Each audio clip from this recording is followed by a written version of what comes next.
Vous aussi, vous souhaitez changer de vie ? Que vous soyez salarié, chercheur d'emploi ou étudiant, découvrez sur maformation.fr la formation qui correspond à votre projet. Maformation.fr réunit plus de 100 000 offres de formation dans tous les domaines, partout en France. Vous êtes à la recherche d'une formation courte ou longue durée pour changer de métier, acquérir une nouvelle compétence ou enrichir les vôtres ? Vous la trouverez sur maformation.fr. Maformation.fr vous présente L'Envol. Hello. Hello. Bonjour à tous. Ok, bonjour. Ouais, super. Un peu plus proche. Donc on peut se lancer. Super, est-ce qu'il y en a un ou une qui veut se lancer en premier pour nous raconter sa vie rêvée ? Vous l'entendez, cet épisode ne sonne pas tout à fait comme les précédents. Ne soyez pas surpris, nous l'avons enregistré il y a quelques semaines, le jour du lancement de notre podcast L'Envol. C'était à Paris, dans le studio de Grande Contrôle. Et ceux qui sont venus témoigner ce jour-là, ils ont tous un point commun. Ils n'ont pas sauté le pas, mais ils rêvent de changer de vie. Je m'appelle Adèle Gallet et j'ai cofondé une organisation qui aide des hommes et des femmes à mettre plus de sens dans leur travail. Alors écoutez ceux qui ont des envies, des projets, mais qui cherchent encore la force de se lancer, eh bien c'est mon travail. Bienvenue donc à Jeanne, Jérôme, Souila, Eva, Malcolm, Céline et Kimnaï dans cet épisode spécial de L'Envol, le temps des rêves.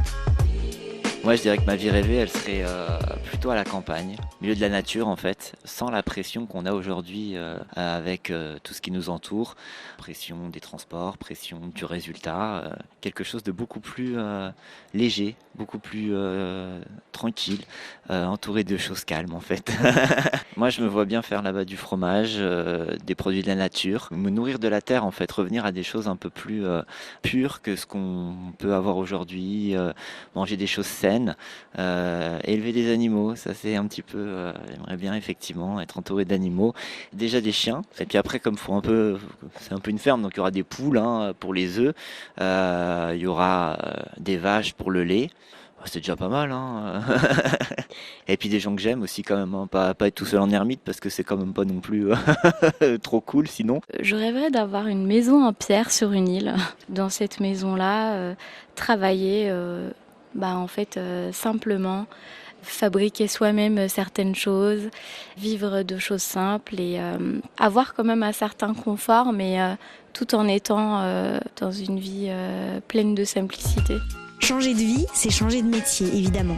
Mais vous avez été plusieurs à nous le dire, c'est aussi changer de décor. Et surtout, trouver un autre rythme. On est dépendant de nos portables, on est dépendant des technologies, regarder ça, etc. Mais plutôt s'orienter vers une vie où on utiliserait plus la nature. On s'amuserait en faisant des balades, en marchant, en écoutant comme musique l'eau couler dans une rivière, ce genre de choses, écouter le chant des oiseaux le matin. Par exemple, dans cette maison, une journée typique commencerait par un réveil sans réveil, mais plutôt avec le réveil au rayon de soleil, ou en tout cas par rapport à l'horloge biologique. Et ensuite, vaquer à ses occupations qui sont basiques, à savoir en lien avec les besoins primaires, voir la journée s'écouler comme ça, en suivant son rythme biologique, tout simplement. Bientôt, dans ta maison de campagne. On va attendre que la porte se ferme. Ça marche, je suis là. Quand on change de vie, on ne change pas juste une ligne sur son CV. Ça va au-delà de ce costume trop étriqué qu'on met au placard. C'est le sens même de la vie qui prend une autre direction. Et c'est pour ça que c'est si compliqué. Avec parfois quelques comptes à régler. Alors moi au départ, quand j'ai pensé à ma vie rêvée, je crois que la société m'a refusé un petit peu le rêve. Je pense qu'il y a une sorte de proposition contraire de la société. C'est une peine initiale. Pour moi, ça a été la peine de se rendre compte que les métiers étaient rébarbatifs, répétitifs, redondants. Que les enseignants passaient leur vie à enseigner, que les livreurs passaient leur vie à livrer, que les conducteurs passaient leur vie à conduire, et ainsi de suite. Je crois que ça a été une douleur assez forte. Finalement, c'est la douleur de la notion de métier, la notion de carrière. Je pense que j'avais envie de tout goûter, j'avais envie de rentrer dans le magasin de bonbons et de tout manger. Et puis en fait, on me faisait comprendre que c'était pas possible. Et puis en plus, on avait une bonne explication pour me refuser ça. On me disait qu'en fait, il faut se spécialiser pour devenir bon. On ne pouvait pas être 3 ans médecin et puis 3 ans guitariste, quoi. Ça, la peine initiale, c'est ça. Mais je me suis rendu compte que moi, je ne voulais pas me spécialiser. Je voulais à la fois avoir une sorte de vie artistique, Et puis je voulais aussi avoir la possibilité d'enseigner, de transmettre. Puis je voulais aussi avoir un apport associatif, mais je voulais aussi pouvoir faire d'autres choses. Du coup, ma vie rêvée à moi, c'est cette vie qui est contraire à la spécialisation des métiers. C'est une vie où finalement, cette fameuse semaine de travail, qu'on considère qu'elle doit faire 40 heures ou 35 heures, elle ne devrait pas être vue comme ça, mais elle devrait être vue comme par exemple 7 blocs de 5 heures. Ou alors, elle devrait être composée comme une vie de 35 heures pendant 3 mois, qui deviendrait 35 heures les 3 mois suivants dans un autre domaine. Moi, c'est marrant, mais quand je pense au chômage, je me dis qu'en fait, il n'y aurait pas de chômage si tous on travaillait beaucoup moins. Finalement, ça créerait le plein emploi pour tout le monde, quoi.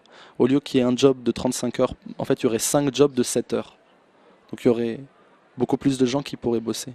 Donc, dans ma vie rêvée, il y a de l'associatif, avec l'idée d'aider les autres. Il y a de l'enseignement, avec l'idée de transmettre. Il y a l'idée de chercher, de réfléchir à des choses sur lesquelles, finalement, tout n'est pas encore découvert. Il y a cette idée d'artiste, donc cette idée d'être dans une création artistique. Et puis il y a cette idée de production auquel on ne peut pas forcément échapper. Je pense que dans 2 ans, j'aimerais avoir réussi à créer mon association et essayer de parler aux jeunes générations, notamment celles qui ont, on va dire, des problèmes au niveau de l'égalité des chances, qui partent avec un retard, et de réussir régulièrement à accorder du temps à ces personnes-là en termes de retour d'expérience, quoi. Voilà. Dans 2 ans, j'aimerais bien être un transmetteur. La vie que j'aimerais avoir dans 2 ans se résumerait en un mot qui serait liberté. Mon rêve. Avoir une vie professionnelle qui m'épanouisse, dont je suis fière, qui m'anime, qui me rend heureuse, dont j'arrive à exprimer avec clarté et envie et justesse et passion. Parce que la passion, c'est important pour moi. Okay. Faire que des choses qui me plaisent. Parce que ce n'était pas le cas avant. J'ai fait beaucoup de boulot alimentaire. Je me suis contentée beaucoup de ne pas réussir des choses, de faire des choses. Je fais de plus en plus ce que je veux. Et c'est ça que je ne faisais pas avant. Et qui change toute la donne. J'ai eu un vrai déclic quand j'ai repris mes études et ça n'allait toujours pas. Donc j'ai fait un atelier qui s'appelait « Comment trouver du sens à sa reconversion professionnelle ». Parce que la reconversion professionnelle, ça a toujours été quelque chose de pesant dans ma vie. J'étais pas très bonne à l'école, j'ai pas fait de très bonnes études et j'ai travaillé pour avoir de l'argent, ouais. Et je fais des boulots parce que c'était la vie, parce qu'il fallait, parce que ça faisait bien. Où j'ai rencontré des gens qui m'allaient pas, où ça se passait pas bien, il y a toujours eu des conflits. Et je me suis dit que c'était peut-être le diplôme qui me manquait, parce que j'en ai peu. Et j'avais repris mes études à 29 ans, je l'ai fait, et ça avait beaucoup d'enjeux, et c'était pas ça encore. Même en alternance, tout ça. Et en attendant les résultats, sachant que je m'étais vraiment donnée, et que j'avais une parenthèse à ma vie, à ce que je faisais avant, ce que j'aimais, sortir, voyager, faire des choses qui me plaisaient, je faisais plus parce que c'était très important de réussir cette reprise. Et je l'ai réussi. Et j'étais très contente, je l'ai eu. Et je me suis dit, je l'ai eu, je suis fière de moi, mais c'est toujours pas ça. Quelque part, j'ai pas envie d'attendre d'être à un certain âge et me dire, j'aurais dû le faire avant. Maintenant où j'en suis, c'est que je fais que ce que j'aime, même si je ne suis pas rémunérée. Justement, là, en ce moment, je collabore avec plein de projets qui me tiennent à cœur. Et je grandis énormément, même si là, c'était dur un petit peu de revenir dessus. Je sais que je suis dans mon envol aussi parce que ça m'anime, parce que c'est exactement le style de vie, le style de projet, cette façon de voir la vie simple, on en parlait aussi, qui me correspond et vers lequel je veux tendre. Et j'y tends de plus en plus. Et je veux que ça, en fait, dans ma vie. Des choses qui sont agréables, qui sont fun, que j'adore faire. C'est un peu fort, mais j'ai envie de m'entourer de gens extraordinaires. Pour moi, c'est des gens cool, c'est des gens marrants, c'est des gens intelligents, c'est des gens passionnants que j'écoute avec plaisir et qui ont un vrai échange, qui m'inspirent. Et quand tu fais ce qui te plaît, tu rencontres des gens extraordinaires.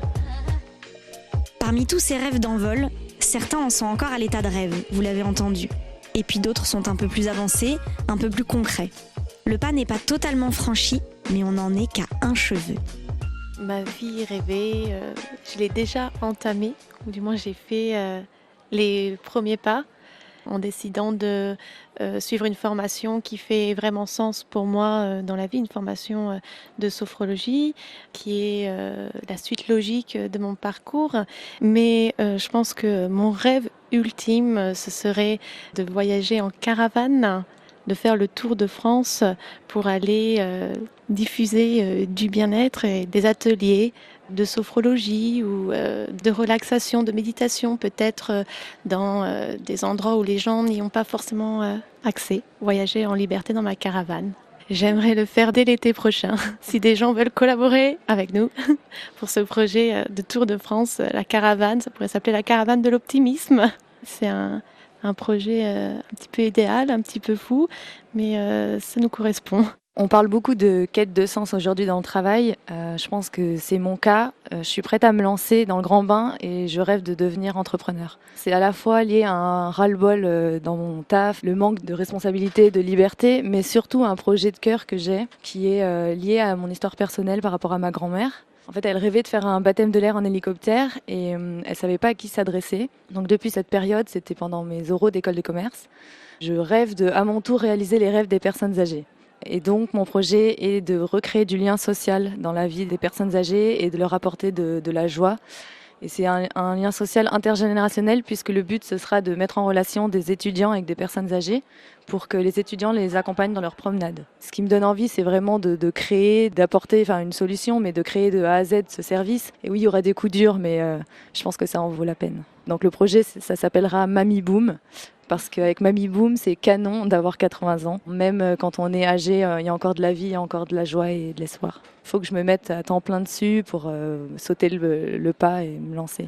Mon prochain petit pas, c'est exactement ça, c'est une rupture conventionnelle. Ce qu'on peut me souhaiter pour réaliser ce rêve, c'est du courage pour me lancer et l'aventure suivra. Du courage, de l'envie, de l'énergie, un peu de chance aussi. C'est tout ce qu'on souhaite à ces candidats au changement de vie. On se retrouve la semaine prochaine pour un nouveau portrait. Et on vous donne rendez-vous très vite pour un nouvel épisode spécial, pour vous donner cette fois des conseils pratiques si vous aussi, vous avez envie de changer de vie. Et c'est vraiment cool d'avoir fait ce pas, d'avoir écouté vos histoires, les histoires de plein de monde. Donc merci. C'était super bien comme ça. Et bien merci à tous. C'était un merci. Vous venez d'écouter L'Envol, le podcast produit par Europe 1 avec Ticket for Change et Ground Control. Pour écouter la suite, abonnez-vous sur Apple Podcasts ou sur toutes vos plateformes habituelles. Et si vous avez aimé ce podcast, ajoutez plein d'étoiles, commentez, on a hâte de vous lire. À très vite dans L'Envol.